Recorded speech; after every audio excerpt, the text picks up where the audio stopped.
It's a Tune Tuesday, which means we are taking a little bit of a look at new media, and today's new media is going to be, some of the oldest forms of new media, because we're going to look at some newspaper comics and see how some standalone comics can inspire our thinking and our synthesis and our connecting and all the other good things that reading skills need to be practiced.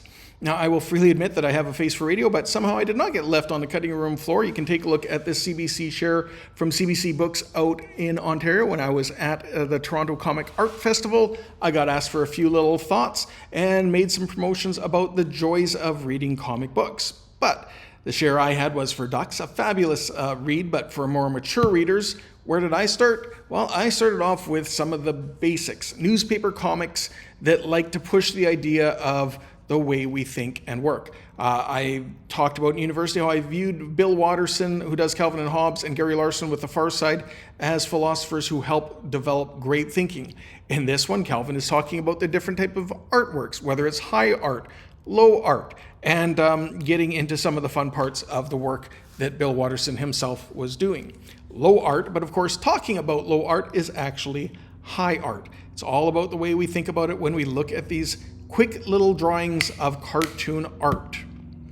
Gary Larson has likewise generated many conversations, but as Gary himself points out, sometimes the images don't always translate well. This poster is not the original version of the poster because when it was produced way back in the first run, back in the late 20th century, the penguin that was standing up was actually colored either pink or yellow. I can't remember which right now. Couldn't find an old copy, fortunately, which of course kind of ruined the whole idea because you need the black and white only penguin to be expressing himself standing out of the crowd, because otherwise they are just standing out of the crowd because of their color. A delightful medium nonetheless. So, where to start? A place I like to suggest people going is gocomics.com. It's got a bunch of free accessibilities and does have some paid features which make things nicer and easier sometimes. But I'm going to show you the quick little way that I go through my morning reading of some comic books and the way I do it. And of course, the opening page, I always love it because they have a new dashboard on the bottom, which rolls through. I quickly recognize, I remember Shoe. I used to read that in the comic. BC was always good for a laugh. Doonesbury was very political. The other ones I wasn't as familiar, although Get Fuzzy, the cat and dog one, was familiar with, but only when I was visiting family in the States. So I like to go through with some of the older ones I'm most familiar with, for better or for worse. Lynn Johnson did a version of the Patterson family. I called her Lynn Patterson in my blog, mindfully. Goes through the adventures of an Ontario family. It was neat to be able to see a Canadian family whose kids were kind of the age I was when I was a kid. And I like going back at it because Lynn is rerunning the entire series, but making sometimes some adaptations to make it more meaningful to a contemporary audience. Very delightful. And then I look at Garfield, and there's usually not a lot of deep thoughts in Garfield, except for some pains on Monday and such. But the strip is almost as old as I am, and the jokes still provide a good little chuckle. I also take a look back at Bloom County. Berkeley Breathed was never afraid to be controversial in either this one or in his Sunday series, Outland. I had a lot of those on my walls for a long number of years that just made me laugh every time I'd reflect and reread them. Because as much as these are considered disposable reads, I still believe in that power that what good readers do is reread. And while the intention of that comment was to reread words that they don't quite understand, or sentences for bigger understanding, or paragraphs, see if it makes sense, I still like the idea that good readers also reread favorite reading materials.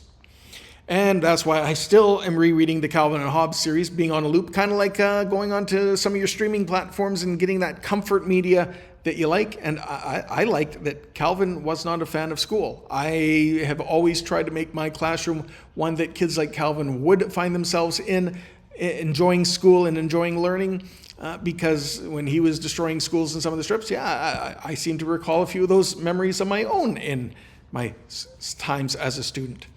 Then I also shift into some of the current runs, and yes, Garfield is still being produced, but it's like a living legend deal. Fraz is fabulous. It takes an element of school, looking at a custodian, some teachers, and some students. Great little quips and observations throughout the series. I then still consider Luann a fun journey to go down. Luann has been a child for many decades, finally now in university, so definitely showing some age along the way. Great little dealings with teenage angst and drama, even though it's coming from a slightly older age nowadays.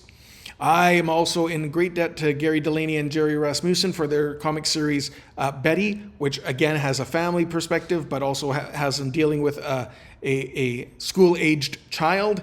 And decades ago, I asked permission, and they gave me permission to share during a presentation a series of their strips that beautifully illustrated the joys of texting and typing your materials and not just handwriting things, and continuing to share the frustrations and joys that we experience every day as technology emerges around us. And then there's so many more that you can go through. That's why there's an alphabetical listing. I will always end my morning looking at thefarside.com, going through a couple of the old classics that way.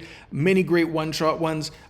Taking a little perspective, people have always used magnifying glasses to investigate smaller animals and plants, and sometimes been a little disruptive. It's also part of the reason why, not necessarily for everybody, but it was the reason why a lot of newspapers sold, and both Calvin and Hobbes and Farside, because they had that pressure on them, led to their authors needing to take sabbaticals, breaks from writing and creating their content in order to get reset.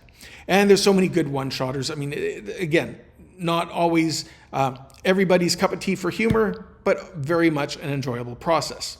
Which made me link into another share that went on this week that was around the science of reading, and I still keep poking out and saying that really I haven't seen any comics or fan fiction based on the Fontes and Purnell Blackline Masters and things like that. So I still feel that while we are in the business of teaching people how to read so that then they can, or how does it go? You need to learn to read so that you can read to learn. I still feel that you need a little bit of joy in that part, in that process, in order to engage you in reading and find out more readings that you want to do, which is where comics come in. They present more unusual and rare words than any other format, even more than in adult novels, and help build that vocabulary. You get to see nuance and the way wording gets used. That helps build your fluency and helps you generate strategies for comprehending text, because you have the writing, you have the image, and you get to connect them all in many different ways. Not everybody reads a comic in exactly the same way,